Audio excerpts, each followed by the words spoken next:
கர்த்தருடைய நாமத்திற்கு ஸ்தோத்திரம். ஒவ்வொரு நாளும் கேட்பதன் மூலம் ஒரு வருடத்தில் பைபிள் வாசிப்பை முடிக்க இந்த சேனல் உதவுகிறது. Please subscribe and support us. இன்றைய வேத பகுதி லேவியராகமம் அதிகாரம் 19. பின்னும் கர்த்தர் மோசேயை நோக்கி, நீ இஸ்ரவேல் புத்திரரின் சபை அனைத்தோடும் சொல்ல வேண்டியது என்னவென்றால், உங்கள் தேவனும் கர்த்தருமாகிய நான் பரிசுத்தர், ஆகையால் நீங்களும் பரிசுத்தராயிருங்கள். உங்களில் அவனவன் தன் தன் தாய்க்கும் தன் தன் தகப்பனுக்கும் பயந்திருக்கவும் என் ஓய்வு நாட்களை ஆசரிக்கவும் கடவீர்கள். நான் உங்கள் தேவனாகிய கர்த்தர். விக்கிரகங்களை நாடாமலும் வார்ப்பிக்கப்பட்ட தெய்வங்களை உங்களுக்கு உண்டாக்காமலும் இருப்பீர்களாக. நான் உங்கள் தேவனாகிய கர்த்தர். நீங்கள் சமாதான பலியை கர்த்தருக்கு செலுத்தினால் அதை மனோற்சாகமாய் செலுத்துங்கள். நீங்கள் அதை செலுத்துகிற நாளிலும் மறுநாளிலும் அதை புசிக்க வேண்டும். 3ஆம் நாள் மட்டும் மீதியானது அக்கினியிலே சுட்டெரிக்கப்பட கடவது. 3ஆம் நாளில் அதில் ஏதாகிலும் புசிக்கப்பட்டால் அருவருப்பாயிருக்கும், அது அங்கீகரிக்கப்பட மாட்டாது. அதை புசிக்கிறவன் கர்த்தருக்கு பரிசுத்தமானதை பரிசுத்த குலைச்சலாக்கினபடியால் அவன் தன் அக்கிரமத்தை சுமந்து தன் ஜனத்தில் இராதபடிக்கு அறுப்புண்டு போவான். நீங்கள் தேசத்தின் பயிரை அறுக்கும்போது உன் வயலின் ஓரத்தில் இருக்கிறதை தீர அறுக்காமலும் சிந்தி கிடக்கிற கதிர்களை பொறுக்காமலும் உன் திராட்சை தோட்டத்திலே பின் அறுப்பை அறுக்காமலும் அதிலே சிந்தி கிடக்கிற பழங்களை பொறுக்காமலும் அவைகளை எளியவனுக்கும் பரதேசிக்கும் விட்டு விடுவாயாக. நான் உங்கள் தேவனாகிய கர்த்தர். நீங்கள் களவு செய்யாமலும் வஞ்சனை பண்ணாமலும் ஒருவருக்கொருவர் பொய் சொல்லாமலும் இருங்கள். என் நாமத்தை கொண்டு பொய்யான இடுகிறதினால் உங்கள் தேவனுடைய நாமத்தை பரிசுத்த குலைச்சல் ஆக்காமலும் இருப்பீர்களாக. நான் கர்த்தர். பிறனை ஒடுக்காமலும் கொள்ளையிடாமலும் இருப்பாயாக. கூலிக்காரனுடைய கூலி விடியற்காலம் மட்டும் உன்னிடத்தில் இருக்கலாகாது. செவிடனை நிந்தியாமலும் குருடனுக்கு முன்னே தடுக்கலை வையாமலும் உன் தேவனுக்கு பயந்திருப்பாயாக. நான் கர்த்தர். நியாய விசாரணையில் அநியாயம் செய்யாதிருங்கள். சிறியவனுக்கு முகதாட்சணியம் செய்யாமலும் பெரியவனுடைய முகத்துக்கு அஞ்சாமலும் நீதியாக பிறனுக்கு நியாயம் தீர்ப்பாயாக. உன் ஜனங்களுக்குள்ளே அங்கும் இங்கும் கோள் சொல்லி திரியாயாக. பிறனுடைய இரத்தப் பழிக்கு உட்பட வேண்டாம். நான் கர்த்தர். உன் சகோதரனை உன் உள்ளத்தில் பகையாயாக. பிறன் மேல் பாவம் சுமராதபடிக்கு அவனை எப்படியும் கடிந்து கொள்ள வேண்டும். பழிக்கு பழி வாங்காமலும் உன் ஜனபுத்திரர் மேல் பொறாமை கொள்ளாமலும் உன்னில் நீ அன்பு கூறுவது போல் பிறனிலும் அன்பு கூறுவாயாக. நான் கர்த்தர். என் கட்டளைகளை கைக்கொள்வீர்களாக. உன் மிருக ஜீவன்களை வேறு ஜாதியோட பொலிய விடாயாக. உன் வயலிலே வெவ்வேறு வகையான விதைகளை கலந்து விதையாயாக. சணல் நூலும் கம்பளி நூலும் கலந்த வஸ்திரத்தை உடுத்தாதிருப்பாயாக. ஒருவனுக்கு அடிமையானவள் ஒரு புருஷனுக்கு நியமிக்கப்பட்டவளாயிருந்து முற்றிலும் மீட்கப்படாமலும் தன்னிச்சையாய் விடப்படாமலும் இருக்க அவளோடே ஒருவன் சம்யோகமாய் சயனம் பண்ணினால் அவர்கள் கொலை செய்யப்படாமல் அடிக்கப்பட வேண்டும். அவள் சுயாதீனம் உள்ளவள் அல்ல. அவன் தன் குற்ற நிவாரண பலியாய் ஆசரிப்பு கூடார வாசலிலே கர்த்தருடைய சந்நிதியில் ஒரு ஆட்டுக்கடாவை கொண்டு வர கடவன். அதனாலே ஆசாரியன் அவன் செய்த பாவத்தின் நிமித்தம் அவனுக்காக கர்த்தருடைய சந்நிதியில் பாவ நிவர்த்தி செய்ய கடவன். அப்பொழுது அவன் செய்த பாவம் அவனுக்கு மன்னிக்கப்படும். நீங்கள் அந்த தேசத்தில் வந்து புசிக்கத்தக்க கனிகளை தருகிற பலவித மரங்களை நாட்டின பின்பு அவைகளின் கனிகளை விருத்த சேதனம் இல்லாதவைகள் என்று எண்ணுவீர்களாக. 3 வருஷம் அது புசிக்கப்படாமல் விருத்த சேதனம் இல்லாததாய் உங்களுக்கு எண்ணப்பட வேண்டும். பின்பு 4ஆம் வருஷத்திலே அவைகளின் கனிகள் எல்லாம் கர்த்தருக்கு துதி செலுத்துகிறதற்கேற்ற பரிசுத்தமாயிருக்கும். 5ஆம் வருஷத்திலே அவைகளின் கனிகளை புசிக்கலாம். இப்படி அவைகளின் பலன் உங்களுக்கு பெருகும். நான் உங்கள் தேவனாகிய கர்த்தர். யாதொன்றையும் இரத்தத்துடன் புசிக்க வேண்டாம். குறி கேளாமலும் நாள் பாராமலும் இருப்பீர்களாக. உங்கள் தலைமயிரை சுற்றி ஒதுக்காமலும் தாடியின் ஓரங்களை கத்தரிக்காமலும் செத்தவனுக்காக உங்கள் சரீரத்தை கீறிக் கொள்ளாமலும் அடையாளமான எழுத்துக்களை உங்கள் மேல் குத்திக் கொள்ளாமலும் இருப்பீர்களாக. நான் கர்த்தர். தேசத்தார் வேசித்தனம் பண்ணி தேசமெங்கும் முறைகேடான பாவம் நிறையாதபடிக்கு உன் குமாரத்தியை வேசித்தனம் பண்ண விடுகிறதினாலே பரிசுத்த குலைச்சலாக்காயாக. என் ஓய்வு நாட்களை ஆசரித்து என் பரிசுத்த ஸ்தலத்தை குறித்து பயபக்தியாயிருப்பீர்களாக. நான் கர்த்தர். அஞ்சனம் பார்க்கிறவர்களை நாடி குறி சொல்லுகிறவர்களை தேடாதிருங்கள். அவர்களாலே தீட்டுப்பட வேண்டாம். நான் உங்கள் தேவனாகிய கர்த்தர். நரைத்தவனுக்கு முன்பாக எழுந்து முதிர் வயதுள்ளவன் முகத்தை கனம் பண்ணி உன் தேவனுக்கு பயப்படுவாயாக. நான் கர்த்தர்.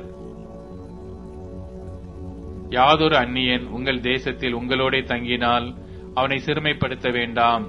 உங்களிடத்தில் வாசம் பண்ணுகிற அந்நியனை சுதேசி போல எண்ணி நீங்கள் உங்களில் அன்பு கூறுகிறது போல அவனிலும் அன்பு கூறுவீர்களாக. நீங்களும் எகிப்து தேசத்தில் அந்நியராயிருந்தீர்களே. நான் உங்கள் தேவனாகிய கர்த்தர். நியாய விசாரணையிலும் அளவிலும் நிறையிலும் படியிலும் அநியாயம் செய்யாதிருப்பீர்களாக. சுமுத்திரையான தராசும் சுமுத்திரையான நிறை கல்லும் சுமுத்திரையான மரக்காலும் சுமுத்திரையான படியும் உங்களுக்கு இருக்க வேண்டும். நான் உங்களை எகிப்து தேசத்திலிருந்து புறப்பட பண்ணின உங்கள் தேவனாகிய கர்த்தர். ஆகையால் என்னுடைய கட்டளைகள் யாவையும் என்னுடைய நியாயங்கள் யாவையும் கைக்கொண்டு அவைகளின்படி நடக்க கடவீர்கள். நான் கர்த்தர் என்று சொல் என்றார்.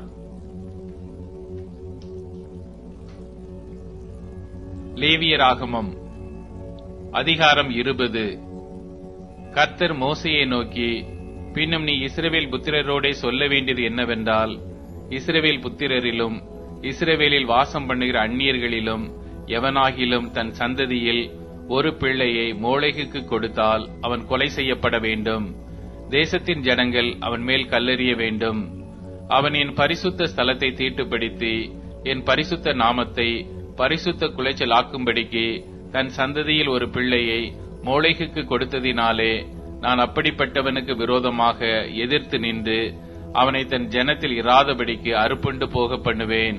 அவன் தன் சந்ததியில் ஒரு பிள்ளையை மோளேகுக்கு கொடுக்கும்போது தேசத்தின் ஜனங்கள் அவனை கொலை செய்யாதபடிக்கு கண் சாடையாயிருந்தால் நான் அந்த மனிதனுக்கும் அவன் குடும்பத்துக்கும் விரோதமாக எதிர்த்து நின்று அவனையும் அவன் பிறகே மோளேகை விபச்சார மார்க்கமாய் பின்பற்றின யாவரையும் தங்கள் ஜனத்தில் இராதபடிக்கு அறுப்புண்டு போக பண்ணுவேன்.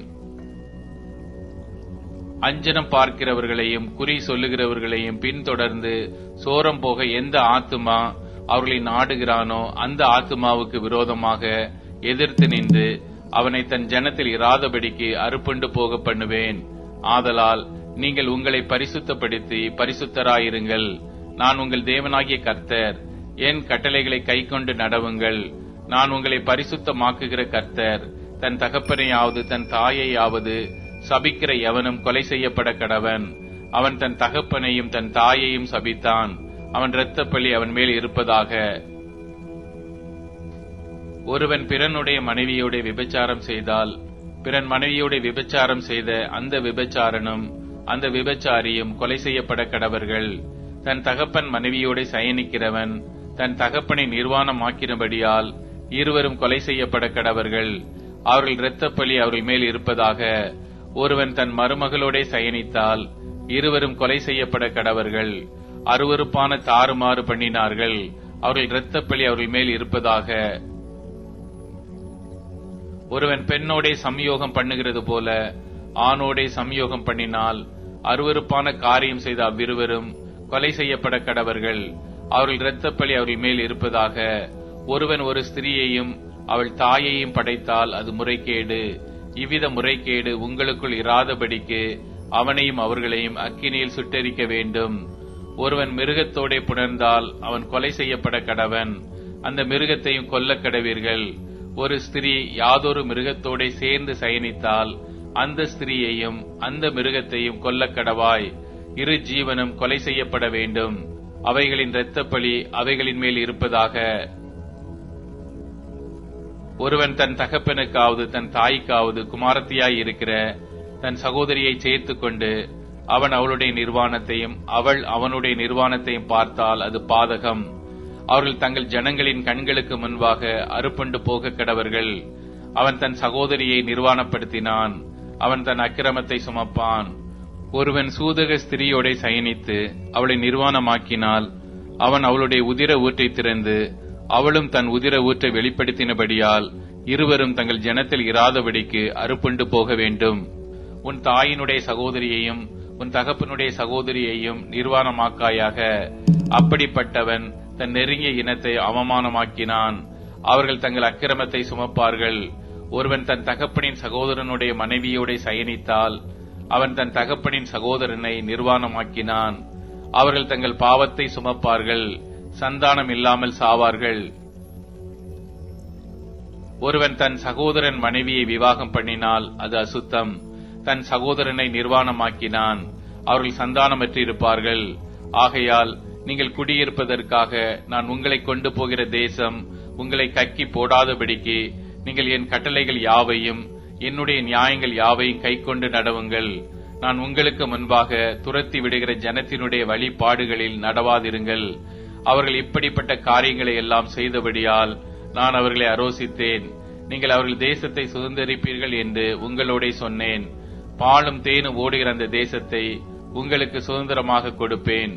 உங்களை மற்ற ஜனங்களை விட்டு பிரித்தெடுத்த உங்கள் தேவனாகிய கர்த்தர் நானே. ஆகையால் சுத்தமான மிருகங்களுக்கும் அசுத்தமான மிருகங்களுக்கும் சுத்தமான பறவைகளுக்கும் அசுத்தமான பறவைகளுக்கும் நீங்கள் வித்தியாசம் பண்ணி நான் உங்களுக்கு தீட்டாக எண்ணச் சொல்லி விலக்கின மிருகங்களாலும் பறவைகளாலும் தரையிலே ஊறுகிற யாதொரு பிராணிகளாலும் உங்களை அருவருப்பாக்காதிருப்பீர்களாக. கர்த்தராகிய நான் பரிசுத்தராய் இருக்கிறபடியினாலே நீங்களும் எனக்கேற்ற பரிசுத்தவான்களாய் இருப்பீர்களாக. நீங்கள் என்னுடையவர்களாய் இருக்கும்படிக்கு உங்களை மற்ற ஜனங்களை விட்டு பிரித்தெடுத்தேன். அஞ்சனம் பார்க்கிறவர்களும் குறி சொல்லுகிறவர்களுமாய் இருக்கிற புருஷன் ஆகிலும் ஸ்திரீ ஆகிலும் கொலை செய்யப்பட வேண்டும். அவர்கள் மேல் கல்லெறிவார்களாக. அவர்கள் இரத்தப்பழி அவர்கள் மேல் இருக்க கடவுது என்று சொல் என்றார். அப்போஸ்தலருடைய நடபடிகள் அதிகாரம் 9. சவுல் என்பவன் இன்னும் கர்த்தருடைய சீஷரை பயமுறுத்தி கொலை செய்யும்படி சீரி பிரதான ஆசாரியரிடத்திற்கு போய், இந்த மார்க்கத்தாராகிய புருஷரையாகிலும் ஸ்திரீகளையாகிலும் நான் கண்டுபிடித்தால் அவர்களை கட்டி எருசலேமுக்கு கொண்டு வரும்படி தமஸ்குவில் உள்ள ஜெப ஆலயங்களுக்கு நிருபங்களை கேட்டு வாங்கினான். அவன் பிரயாணமாய் போய் தமஸ்குவுக்கு சமீபித்த போது சடுதியிலே வானத்திலிருந்து ஒரு ஒளி அவனை சுற்றி பிரகாசித்தது. அவன் தரையிலே விழுந்தான்.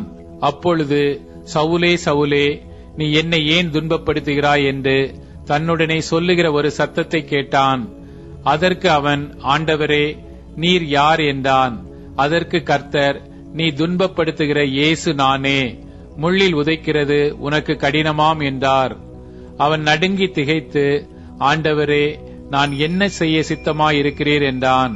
அதற்கு கர்த்தர், நீ எழுந்து பட்டணத்துக்குள்ளே போ, நீ செய்ய வேண்டியது அங்கே உனக்கு சொல்லப்படும் என்றார்.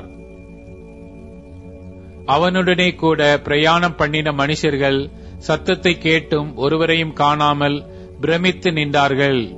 சவுல் தரையிலிருந்து எழுந்து தன் கண்களை திறந்தபோது ஒருவரையும் காணவில்லை. அப்பொழுது கைலாகு கொடுத்து அவனை தமஸ்குவுக்கு கூட்டிக் கொண்டு போனார்கள். அவன் 3 நாள் பார்வை இல்லாதவனாய் புசியாமலும் குடியாமலும் இருந்தான். தமஸ்குவிலே அனனியா என்னும் பேருள்ள ஒரு சீஷன் இருந்தான். அவனுக்கு கர்த்தர் தரிசனமாகி, அனனியாவே என்றார். அவன், ஆண்டவரே, இதோ அடியேன் என்றான். அப்பொழுது கர்த்தர், நீ எழுந்து நேர் தெருவு என்னப்பட்ட தெருவுக்கு போய் யூதாவின் வீட்டிலே தர்சு பட்டணத்தானாகிய சவுல் என்னும் பேருள்ள ஒருவனை தேடு. அவன் இப்பொழுது ஜெபம் பண்ணுகிறான். அனனியா என்னும் பேருள்ள ஒரு மனுஷன் தன்னிடத்தில் வரவும் தான் பார்வை அடையும்படி தன் மேல் கை வைக்கவும் தரிசனம் கண்டான் என்றார். அதற்கு அனனியா, ஆண்டவரே, இந்த மனுஷன் எருசலேமில் உள்ள உம்முடைய பரிசுத்தவான்களுக்கு எத்தனையோ பொல்லாங்குகளை செய்தான் என்று அவனை குறித்து அநேகரால் கேள்விப்பட்டிருக்கிறேன். இங்கேயும் உம்முடைய நாமத்தை தொழுது கொள்ளுகிற யாவரையும் கட்டும்படி அவன் பிரதான ஆசாரியர்களால் அதிகாரம் பெற்றிருக்கிறான் என்றான். அதற்கு கர்த்தர், நீ போ, அவன் புற ஜாதிகளுக்கும் ராஜாக்களுக்கும் இஸ்ரவேல் புத்திரருக்கும் என்னுடைய நாமத்தை அறிவிக்கிறதற்காக நான் தெரிந்து கொண்ட பாத்திரமாயிருக்கிறான். அவன் என்னுடைய நாமத்து நிமித்தம் எவ்வளவாய் பாடுபட வேண்டும் என்பதை நான் அவனுக்கு காண்பிப்பேன். அப்பொழுது அனனியா போய் வீட்டுக்குள் பிரவேசித்து அவன் மேல் கையை வைத்து, சகோதரனாகிய சவுலே, நீ வந்த வழியிலே உனக்கு தரிசனமான இயேசுவாகிய கர்த்தர் நீ பார்வையடையும்படிக்கும் பரிசுத்த ஆவியினால் நிரப்பப்படும்படிக்கும் என்னை அனுப்பினார் என்றான். உடனே அவன் கண்களிலிருந்து மீன் செதில்கள் போன்றவைகள் விழுந்தது. அவன் பார்வையடைந்து எழுந்திருந்து ஞானஸ்நானம் பெற்றான். பின்பு அவன் போஜனம் பண்ணி பலப்பட்டான். சவுல் தமஸ்குவில் உள்ள சீஷருடனே சில நாள் இருந்து தாமதமின்றி கிறிஸ்து தேவனுடைய குமாரர் என்று ஆலயங்களிலே பிரசங்கித்தான். கேட்டவர்கள் எல்லாரும் ஆச்சரியப்பட்டு, எருசலேமில் இந்த நாமத்தை தொழுது கொள்ளுகிறவர்களை நாசமாக்கி இங்கேயும் அப்படிப்பட்டவர்களை கட்டி பிரதான ஆசாரியர்களிடத்திற்கு கொண்டு போகும்படி வந்தவன் இவனல்லவா என்றார்கள். சவுல் அதிகமாக திடன் கொண்டு இவரே கிறிஸ்துவென்று திருஷ்டாந்தப்படுத்தி தமஸ்குவில் குடியிருக்கிற யூதர்களை கலங்க பண்ணினான். அநேக நாள் சென்ற பின்பு யூதர்கள் அவனை கொலை செய்யும்படி ஆலோசனை பண்ணினார்கள். அவர்களுடைய யோசனை சவுலுக்கு தெரிய வந்தது. அவனை கொலை செய்யும்படி அவர்கள் இரவும் பகலும் கோட்டை வாசல்களை காத்துக் கொண்டிருந்தார்கள். சீஷர்கள் ராத்திரியிலே அவனை கூட்டிக் கொண்டு போய் ஒரு கூடையிலே வைத்து மதில் வழியாய் இறக்கிவிட்டார்கள். சவுல் எருசலேமுக்கு வந்து சீஷருடனே சேர்ந்து கொள்ள பார்த்தான். அவர்கள் அவனை சீஷன் என்று நம்பாமல் எல்லாரும் அவனுக்கு பயந்திருந்தார்கள். அப்பொழுது பர்னபா என்பவன் அவனை சேர்த்து கொண்டு அப்போஸ்தலரிடத்தில் அழைத்துக் கொண்டு போய் வழியிலே அவன் கர்த்தரை கண்ட விதத்தையும் அவர் அவனுடனே பேசினதையும் தமஸ்குவில் அவன் இயேசுவின் நாமத்தினாலே தைரியமாய் பிரசங்கித்ததையும் அவர்களுக்கு விவரித்துச் சொன்னான்.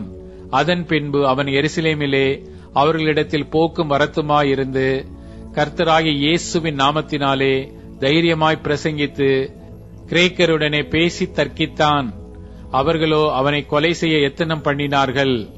சகோதரரோ அதை அறிந்து அவனை சிசுரியாவுக்கு அழைத்துக் கொண்டு போய் தர்சுவுக்கு அனுப்பிவிட்டார்கள்.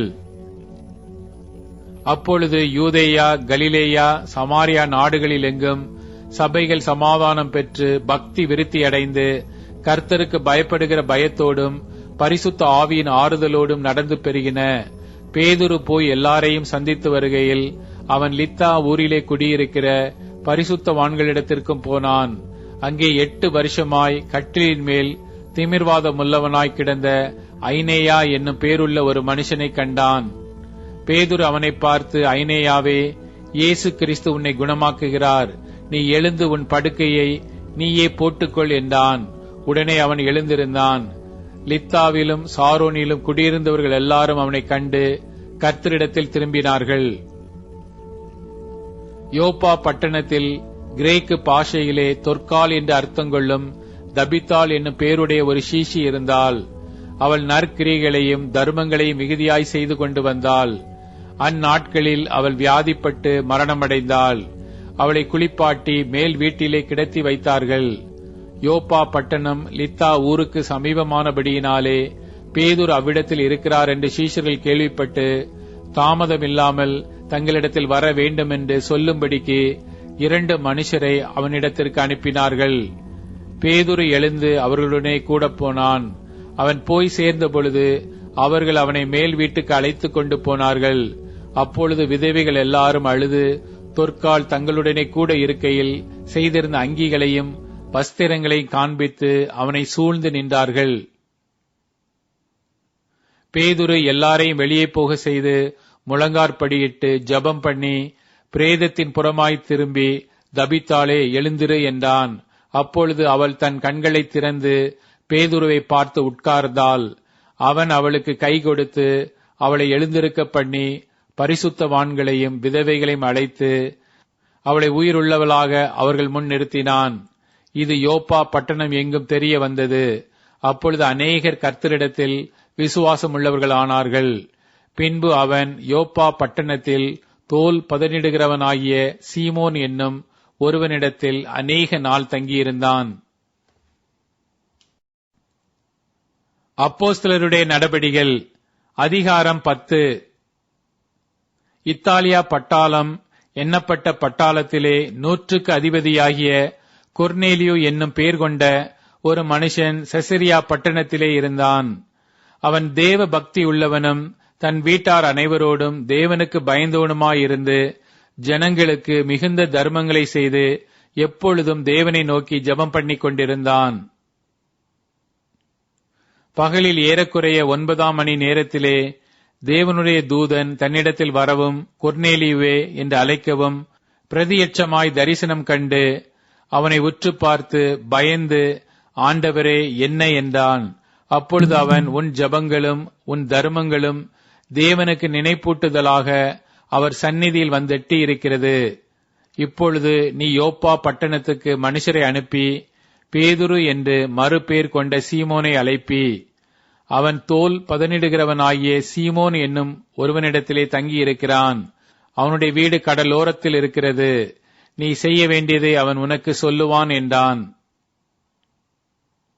கொர்நேலியு தன்னுடனே பேசின தேவதூதன் போன பின்பு தன் வீட்டு மனுஷரில் 2 பேரையும் தன்னிடத்தில் சேவிக்கிற போர் சேவகரில் தேவ பக்தியுள்ள ஒருவனையும் அழைத்து எல்லாவற்றையும் அவர்களுக்கு விவரித்துச் சொல்லி அவர்களை யோப்பா பட்டணத்துக்கு அனுப்பினான். மறுநாளிலே அவர்கள் பிரயாணப்பட்டு அந்த பட்டணத்துக்கு சமீபித்து வருகையில் பேதுரு 6 மணி நேரத்தில் ஜெபம் பண்ணும்படி மேல் வீட்டில் ஏறினான். அவன் மிகுந்த பசியடைந்து சாப்பிட மனதாயிருந்தான்.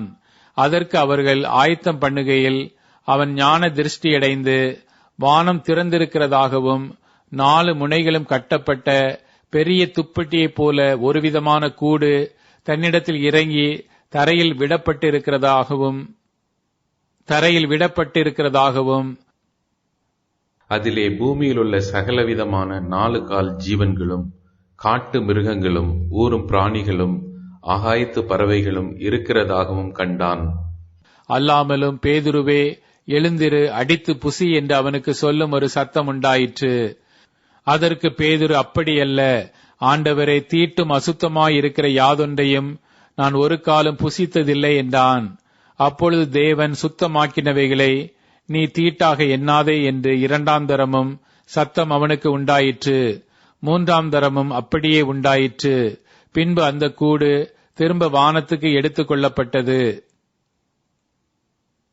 அப்பொழுது பேதுரு தான் கண்ட தரிசனத்தை குறித்து தனக்குள்ளே சந்தேகப்படுகையில், இதோ, கொர்நேலியுவினால் அனுப்பப்பட்ட மனுஷர்கள் சீமோனுடைய வீட்டை விசாரித்துக் கொண்டு வாசற்படியிலே வந்து நின்று, பேதுரு என்று மறுபேர் கொண்ட சீமோன் இங்கே தங்கியிருக்கிறாரா என்று கேட்டார்கள்.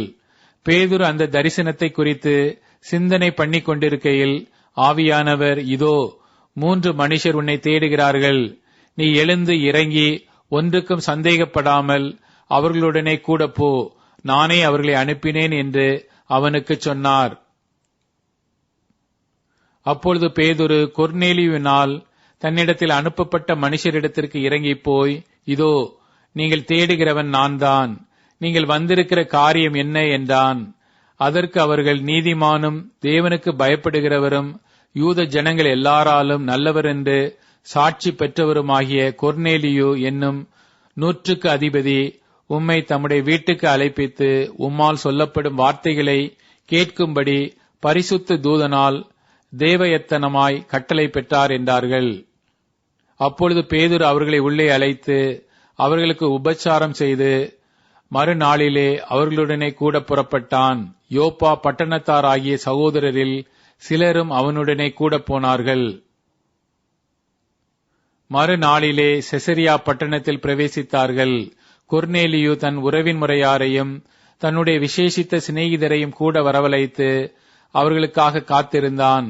பேதுரு உள்ளே பிரவேசிக்கிற பொழுது கொர்நேலியு அவனுக்கு எதிர்கொண்டு போய் அவன் பாதத்தில் விழுந்து பணிந்து கொண்டான். பேதுரு அவனை தூக்கி எடுத்து, எழுந்திரும், நானும் ஒரு மனுஷன்தான் என்றான். அவனுடனே பேசிக்கொண்டு உள்ளே போய் அநேகர் கூடி வந்திருக்கிறதைக் கண்டு அவர்களை நோக்கி, அந்நிய ஜாதியானுடனே கலந்து அவனிடத்தில் போக்கு வரவாயிருப்பது யூதனானவனுக்கு விலக்கப்பட்டிருக்கிறதென்று நீங்கள் அறிந்திருக்கிறீர்கள். அப்படி இருந்தும் எந்த மனுஷனையும் தீட்டு உள்ளவன் என்றும் அசுத்தன் என்றும் நான் சொல்லாதபடிக்கு தேவன் எனக்கு காண்பித்திருக்கிறார். ஆகையால் நீங்கள் என்னை அழைப்பித்த போது நான் எதிர்பேசாமல் வந்தேன். இப்போதும் என்ன காரியத்துக்காக என்னை அழைத்தீர்கள் என்று கேட்கிறேன் என்றான். அதற்கு கொர்நேலியு, 4 நாளைக்கு முன்னே இந்நேரத்திலே நான் உபவாசித்து 9ஆம் மணி நேரத்திலே வீட்டிலே ஜெபம் பண்ணி கொண்டிருந்தேன். அப்பொழுது பிரகாசமுள்ள வஸ்திரம் தரித்த ஒரு மனுஷன் ஒருவன் எனக்கு முன்பாக நின்று, கொர்நேலியுவே, உன் ஜெபம் கேட்கப்பட்டது, உன் தான தர்மங்கள் தேவ சந்நிதியில் நினைத்தருளப்பட்டது. யோப்பா பட்டணத்துக்கு ஆள் அனுப்பி பேதுரு என்று மறுபேர் கொண்ட சீமோனை வரவழைப்பாயாக. அவன் கடலோரத்தில் தோல் பதனிடுகிறவனாகிய சீமோனுடைய வீட்டிலே தங்கியிருக்கிறான். அவன் வந்து உன்னிடத்தில் பேசுவான் என்றார். அந்தப்படியே நான் உடனே உம்மிடத்திற்கு ஆள் அனுப்பினேன். நீர் வந்தது நல்ல காரியம். தேவனாலே உமக்கு கட்டளையிடப்பட்ட யாவையும் கேட்கும்படிக்கு நாங்கள் எல்லாரும் இப்பொழுது இங்கே தேவ சமூகத்தில் கூடியிருக்கிறோம் என்றான். அப்பொழுது பேதுரு பேசத் தொடங்கி, தேவன் பட்சபாதமுள்ளவரல்ல என்றும், எந்த ஜனத்திலாயினும் அவருக்கு பயந்திருந்து நீதியை செய்கிறவன் எவனோ அவனே அவருக்கு உகந்தவன் என்றும் நிச்சயமாய் அறிந்திருக்கிறேன். எல்லாருக்கும் கர்த்தராயிருக்கிற இயேசு கிறிஸ்துவை கொண்டு அவர் சமாதானத்தை சுவிசேஷமாய் கூறி இஸ்ரவேல் புத்திரருக்கு அனுப்பின வார்த்தையை அறிந்திருக்கிறீர்களே. யோவான் ஞானஸ்நானத்தை குறித்து பிரசங்கித்த பின்பு கலிலேயா நாடு முதற்கொண்டு யூதேயா தேசமெங்கும் நடந்த சங்கதி இதுவே. நசரேயனாகிய இயேசுவை தேவன் பரிசுத்த ஆவியினாலும் வல்லமையினாலும் அபிஷேகம் பண்ணினார். தேவன் அவருடனே கூட இருந்தபடியினாலே அவர் நன்மை செய்கிறவராயும் பிசாசின் வல்லமையில் அகப்பட்ட யாவரையும் குணமாக்குகிறவராயும் சுற்றித் திரிந்தார். யூதருடைய தேசத்திலும் எருசலேமிலும் அவர் செய்தவைகள் எல்லாவற்றிலும் நாங்கள் சாட்சிகளாயிருக்கிறோம். அவரை மரத்திலே தூக்கி கொலை செய்தார்கள். 3ஆம் நாளிலே தேவன் அவரை எழுப்பி பிரதியட்சமாய் காணும்படி செய்தார்.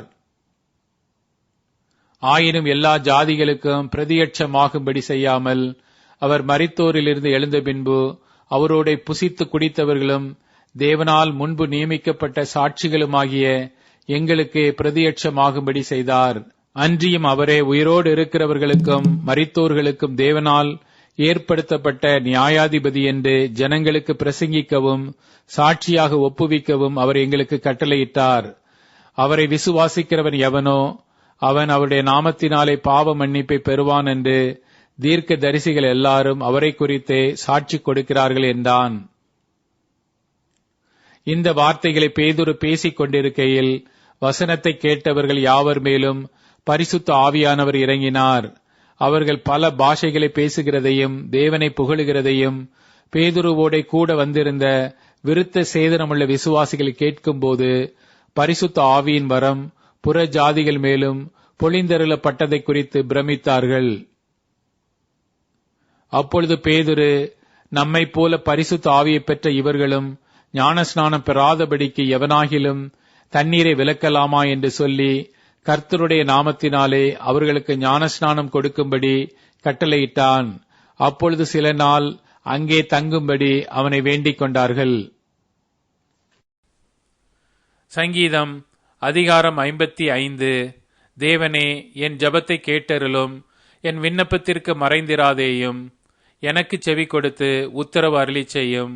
சத்துருவினுடைய கூக்குரலின் நிமித்தமும் துன்மார்க்கர் செய்யும் இடுக்கத்தின் நிமித்தமும் என் தியானத்தில் முறையிடுகிறேன். அவர்கள் என் மேல் பழி சாற்றி குரோதம் கொண்டு என்னை பகைக்கிறார்கள். என் இருதயம் எனக்குள் வியாகுலப்படுகிறது. மரணத்திகில் என் மேல் விழுந்தது. பயமும் நடுக்கமும் என்னை பிடித்தது. அருக்களிப்பு என்னை மூடிற்று. அப்பொழுது நான், எனக்கு புறாவை போல் சிறகுகள் இருந்தால் நான் பறந்து போய் இளைப்பாறுவேன். நான் தூரத்தில் அலைந்து திரிந்து வனாந்திரத்தில் தங்கியிருப்பேன். சேலா. பெருங்காற்றுக்கும் புசலுக்கும் தப்ப தீவிரித்துக் கொள்வேன் என்றேன். ஆண்டவரே, அவர்களை அழித்து அவர்கள் பாஷையை பிரிந்து போக பண்ணும் கொடுமையையும் சண்டையையும் நகரத்திலே கண்டேன். அவைகள் இரவும் பகலும் அதன் மதில்கள் மேல் சுற்றித் திரிகிறது. அக்கிரமமும் வாதையும் அதன் நடுவில் இருக்கிறது. கேடுபாடுகள் அதன் நடுவில் இருக்கிறது. கொடுமையும் கபடும் அதன் வீதியை விட்டு விலகி போகிறதில்லை. என்னை நிந்தித்தவன் சத்துரு அல்ல. அப்படி இருந்தால் சகிப்பேன். எனக்கு விரோதமாய் பெருமை பாராட்டினவன் என் பகைஞன் அல்ல. அப்படி இருந்தால் அவனுக்கு மறைந்திருப்பேன். எனக்கு சமமான மனுஷனும் என் வழிகாட்டியும் என் தோழனுமாகிய நீயே அவன். நாம் ஒருமித்து இன்பமான ஆலோசனை பண்ணி கூட்டத்தோடே தேவ ஆலயத்துக்கு போனோம். மரணம் அவர்களை தொடர்ந்து பிடிப்பதாக. அவர்கள் உயிரோடே பாதாளத்தில் இறங்குவார்களாக. அவர்கள் வாசஸ்தலங்களிலும் அவர்கள் உள்ளத்திலும் பொல்லாங்கு இருக்கிறது. நானோ தேவனை நோக்கி கூப்பிடுவேன். கர்த்தர் என்னை ரட்சிப்பார். அந்தி சந்தி மத்தியான வேளைகளிலும் நான் தியானம் பண்ணி முறையிடுவேன். அவர் என் சத்தத்தை கேட்பார். திரளான கூட்டமாய்க் கூடி என்னோடு எதிர்த்தார்கள். அவரே எனக்கு நேரிட்ட போரை நீக்கி என் ஆத்துமாவை சமாதானத்துடன் மீட்டுவிட்டார். ஆதி முதலாய் வீற்றிருக்கிற தேவன் கேட்டு அவர்களுக்கு பதிலளிப்பார். அவர்களுக்கு மாறுதல்கள் நேரிடாததினால் அவர்கள் தேவனுக்கு பயப்படாமற் போகிறார்கள். சேலா. அவன் தன்னோடே சமாதானமாய் இருந்தவர்களுக்கு விரோதமாய் தன் கையை நீட்டி தன் உடன்படிக்கையை மீறி நடந்தான். அவன் வாயின் சொற்கள் வெண்ணெயைப் போல மெதுவானவைகள்.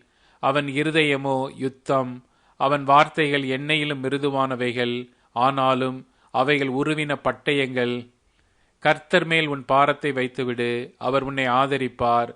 நீதிமானை ஒருபோதும் தள்ளாட ஒட்டார். தேவனே, நீர் அவர்களை அழிவின் குழியில் இறங்க பண்ணுவீர். இரத்த பிரியரும் சூதுள்ள மனுஷரும் தங்கள் ஆயுளின் நாட்களில் பாதி வரையிலாகிலும் பிழைத்திருக்க மாட்டார்கள். நானோ உம்மை நம்பியிருக்கிறேன்.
இப்போது டியூன், ஸ்பாட்டிஃபை, அமேசான் மியூசிக் மற்றும் யூடியூப் மியூசிக் ஆகியவற்றில் நமது பைபிள் 365 சேனல் கிடைக்கிறது. ஃபாலோ பண்ணுங்க.